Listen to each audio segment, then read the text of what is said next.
करके और भी उत्साह बढ़ जाता है। सोम बाबा सोम जी हैं, सोम वालिया, तो वह काफ़ी समय से इनके अनुयायी थे।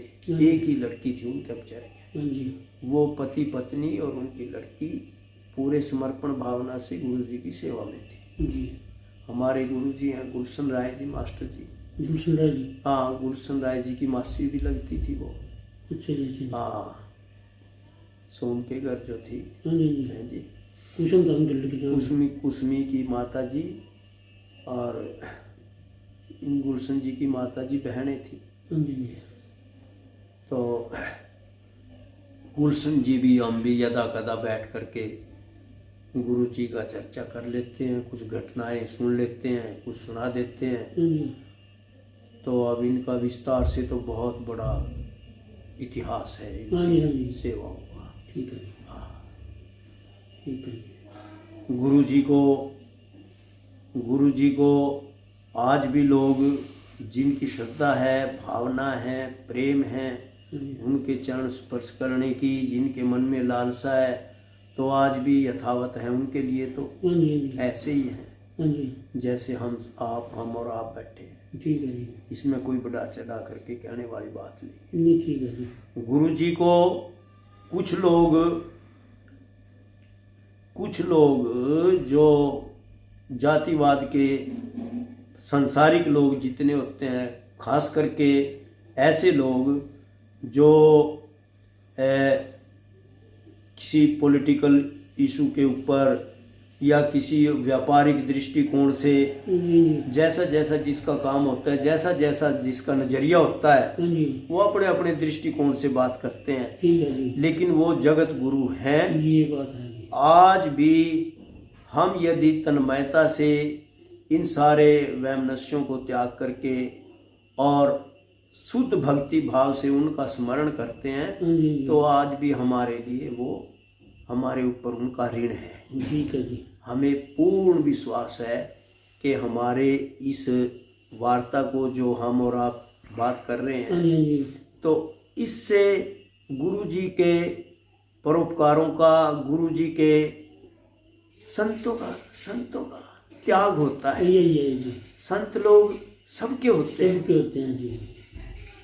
यही बात तो है। कुछ एक लोग नहीं सोचा संत समागम हरि कथा तुलसी दुर्लभ दोए, और सुत दारा और लक्ष्मी घर पापी भी हो। इन्होंने तो चरितार्थ करके दिखा दी ये बातें। कितनी ही अब कुछ लोग आने वाले पीढ़ियां में इन बातों का उपहास करें या उसको लाइटली लें या इसके ऊपर अनुसरण ना करें, लेकिन हम तो सभी साथियों से अपने जो हमारे समकालीन थे और आज भी हैं, हमने तो उनको गुरु जी की हर शिक्षा का, और देखो सबसे बड़ी बात उनकी क्या थी, मेरे पास कल्याण पत्रिकाएं आती हैं। मैंने गोरखपुर से कल्याण पत्रिका बनवाई हुई है, तो वो नियमित रूप से आती है। 11 छोटे मासिक पत्र आते हैं, एक बड़ा आता है वार्षिक। तो एक पत्र में, क्योंकि वो देश और विदेशों के बड़े बड़े अच्छे अच्छे लेखकों के लेख होते हैं, गीता प्रेस गोरखपुर वालों के, तो उस एक लेख में उन्होंने लिखा हुआ था गुरु ब्रह्मानंद जी सरस्वती के बारे में। थी तो 2 ही लाइनें संतों के मामले में, संतों की गाथाओं के बारे में। तो उन्होंने लिखा है कि गुरु ब्रह्मानंद जी सरस्वती वो चुपचाप अपने विरोधियों की बातें सुनते थे। जो भी उनका विरोध की बातें करने वाले भी लोग हर प्रकार के होते हैं समाज में, जो भी कोई ऐसी वैसी बात करते थे तो वो चुपचाप सुनते थे और वो मन ही मन में हंसते थे। क्योंकि गुरु जी के लिए तो वो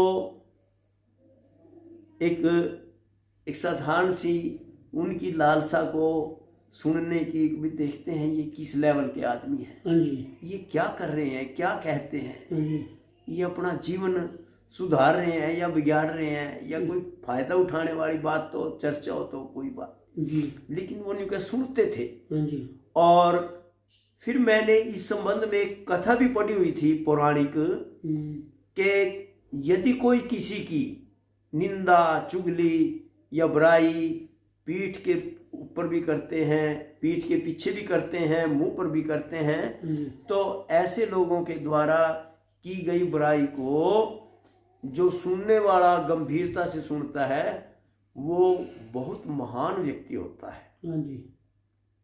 खोद खाद धरती सहे और काट कूट बन राय, कुटिल बचन संतन सहे और से सहा न जाए। ठीक है जी।